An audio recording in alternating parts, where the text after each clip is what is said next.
cuando corroboras que está en paro, comenzabas con 2 respiraciones y luego hacías compresión y tenías que comprimir 2.5 con los brazos bien estirados, ¿no? Pero ya no, el último esquema, el último, ya no prioriza la ventilación, sino prioriza la compresión. ¿Por qué crees?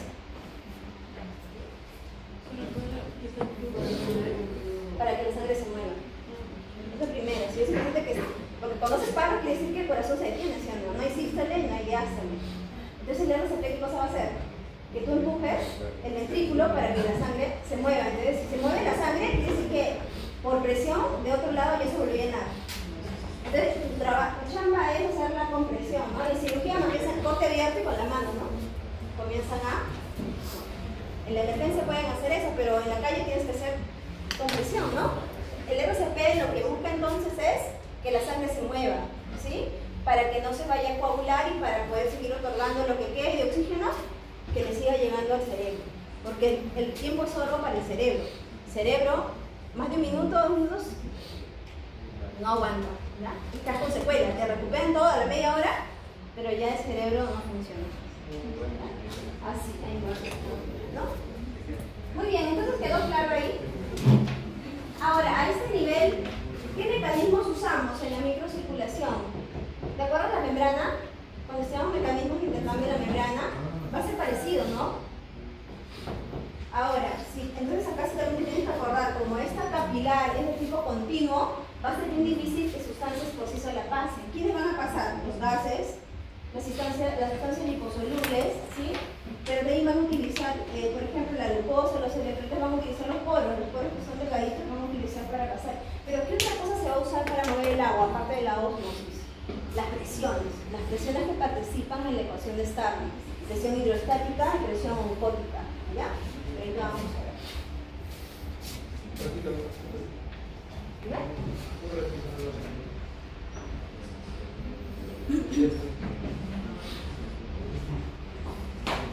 Entonces,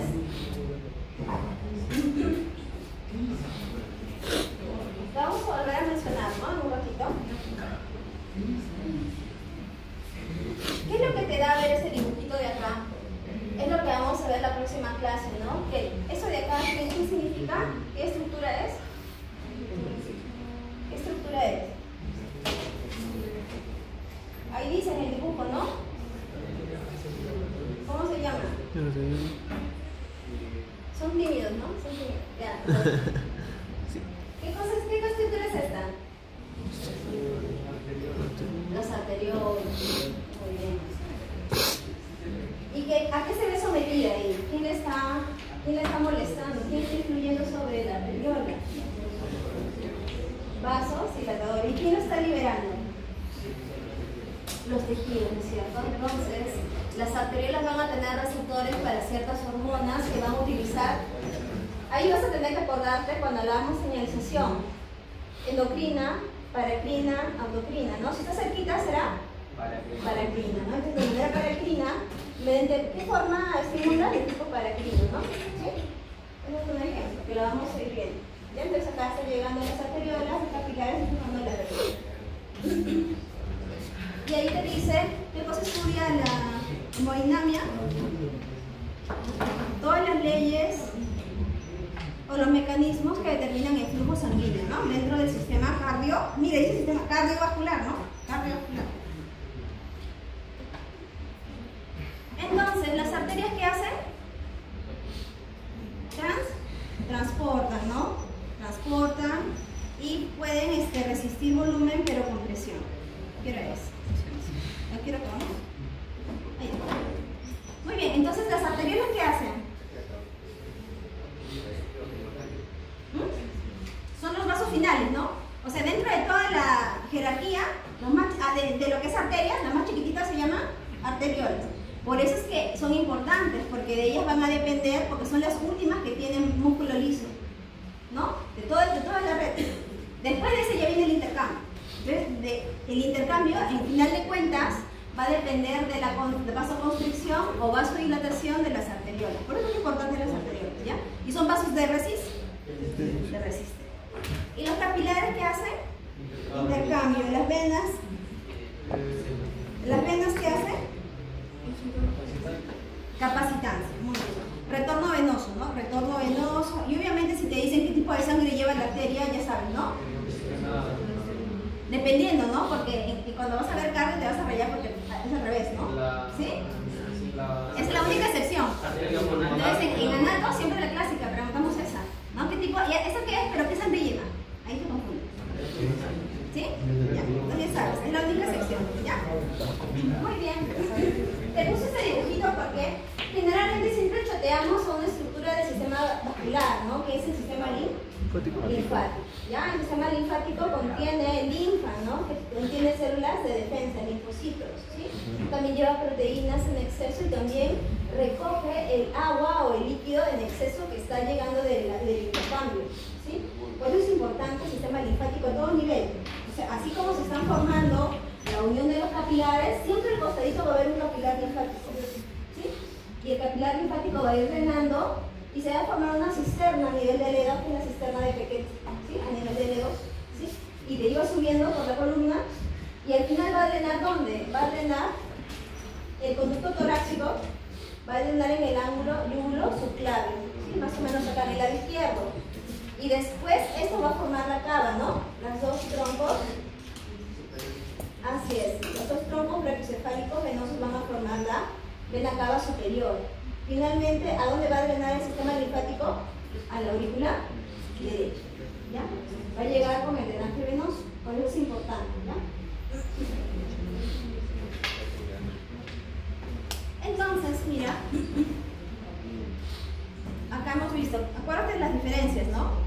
Las arterias, lo que son las arterias grandes, tienen más células o fibras elásticas, ¿no? Las arteriolas, a pesar de que son pequeñas, mira cómo son su dimensión de su músculo liso, ¿sí? Por eso son importantes. Acá está en tu separata los capilares, mira, acá te dice continuo, fenestrado y sinusoidal. ¿Quiénes están más pegados? ¿Quiénes tienen las uniones más estrechas? Los espacios intracelulares más estrechos. ¿Quién tiene? El capilar con continuo. El fenestrado un poquito más separado. ¿Y quién tiene unos huecos acá? Los sinusoidales. Y acá tenemos las venas, ¿no? Las venas grandes se caracterizan por qué de las medianas, porque tienen una fibra adicional, ¿no? ¿Cómo era? Tienen una circular, ¿sí? Pero tienen también una longitudinal, ¿sí? Y las pequeñitas tienen poco músculo elástico, ¿sí? Por eso tienden a aguantar más, ¿sí? En cambio, la aorta, hasta cierto punto, con presión, porque se va a resistir a la distensión. En cambio, estos de acá son más buena gente, ¿no? Se dejan llenar, ¿no? ¿Y por qué son importantes? Porque hemos dicho que tienen receptores adrenérgicos a predominio de los colinérgicos, pero también en las venas, en las vénulas también hay receptores, ¿ya? Entonces, ¿qué va a pasar? Cuando tenemos un paciente chocado, porque se ha hecho una herida grande, está perdiendo sangre o tiene alguna otra infección, lo que hacemos es estos medicamentos van a producir también vasoconstricción de lo que es el sistema venoso. Y como en el sistema venoso sabes que está almacenando gran cantidad de sangre, esa sangre va a poder un poco compensar la presión, ¿ya? Por eso también es importante la capacitancia de las venas, ¿no? Entonces, acá te dicen las arterias son las elásticas, estos son vasos de resistencia, estos son monocapas de célula endotelial, las vénulas reciben la sangre y las venas son vasos de capacitancia, ¿ya? Y acá, para que veas cómo es la estructura de la vena, ¿no es cierto? Tienen unas válvulas, ¿no? Que van a evitar el reflujo. Entonces, ¿quiénes son más distensibles? Las venas. Son poco elásticas, muy distensibles. Pueden recoger volumen con baja presión a diferencia de la arteria, ¿no? Que hacen presión. Entonces dicen reservorios de presión, ¿te acuerdas de las arterias? El reservorio de volumen es la vena. Muy bien.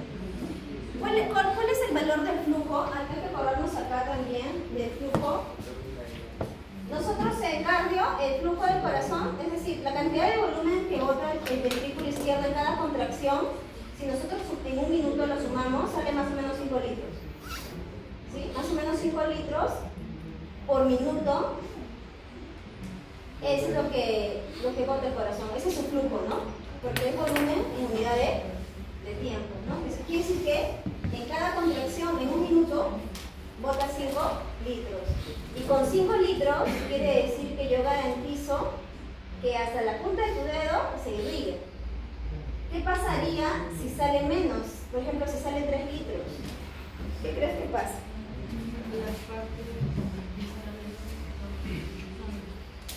¿Qué pasaría si sale 3 litros? ¿Qué va a pasar a este nivel?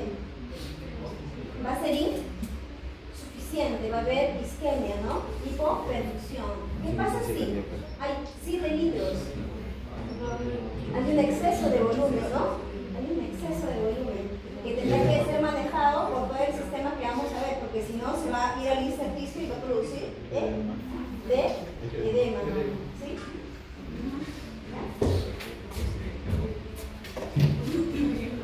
Entonces acá te he puesto, mira, esto de acá es el sistema, esto de acá es microcirculación. Cuando veas esto es microcirculación. A este nivel se va a dar el intercambio. A este nivel es que nosotros los fármacos los controlamos, vasoconstrictores, vasodilatadores, ¿sí? Entonces, si ves este extremo, es el extremo arteriolar y el extremo venoso, ¿no? ¿Sí? Entonces, esto que ves acá, miren, que tiene unos núcleos centrales y están todos apachurrados. ¿Qué cosa es? Músculo liso. El músculo liso. ¿Qué tipo de músculo es? ¿Unitario o multiunitario? Unitario, muy bien, muy bien. Porque están todos pegados, ¿no? En cambio, los grandes eran multiunitarios, ¿no? Los pequeños son unitarios, no te confundas. Ahora tenemos, dentro de los capilares, tenemos un extremo arterial y un extremo venular. En el extremo arterial, mira esto, también tiene músculo liso. ¿Cómo se llama? El esfínter precapilar, que también responde como vasoconstricción o vasodilatación, ¿ya? Y acá nos falta un vasito, ¿no? ¿Qué vasito nos falta? Estas de acá, por ejemplo, son las metaarteriolas, ¿ya? Estas son las metaarteriolas. Las metaarteriolas son las que tienen los esfínteres precapilares. Y acá nos falta un vasito, un capilar. ¿Capilar de qué sería? Que hemos hablado que siempre tiene que ver, que favorece el drenaje de proteínas, el exceso de agua. ¿Quién se lo va a llevar? Capilar linfático, ¿no? Entonces podemos tener vasoconstricción, vasodilatación, y este es el ejemplo de cómo es que funciona la sangre con cada sístole, ¿no? La sangre se mueve pero no va a regresar, porque acá está la válvula funcionando bien. Entonces acá vamos a comenzar a hablar de la ley de la presión arterial. Mira, gracias a que se contrae el ventrículo, en el ventrículo izquierdo es el que inicia la circulación sistémica, ¿verdad? Ya, entonces acá vamos a tener la representación de todo el sistema, ¿ya?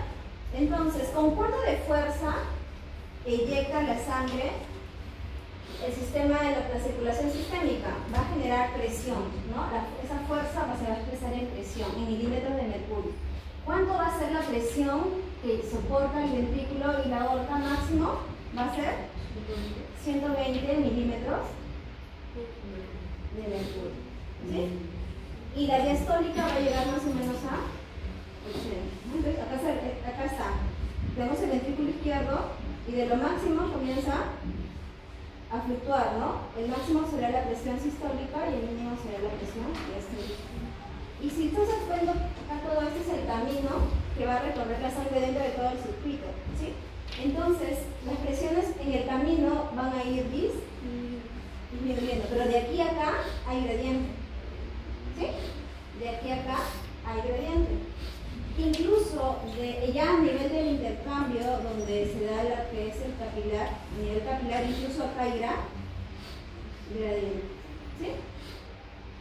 En esta parte ya comienza a descender a sus valores más bajos, ¿sí? Llegando a 0. Acá llega a 0 milímetros. ¿A dónde llegó a 0? Aquí. En la aurícula derecha. Entonces, sitio de mayor presión, ventrículo izquierdo, la aorta. Sitio de menor presión, la aurícula derecha. ¿Y qué va a suceder acá? Cuando la sangre llega aquí, va a pasar al ventrículo y el ventrículo se va a contraer. Entonces, cuando se contrae el ventrículo, dispara la sangre otra vez, ¿no? máximo 24, 25 de milímetro de mercurio. ¿Sí? Y dentro del circuito pulmonar va a comenzar a caer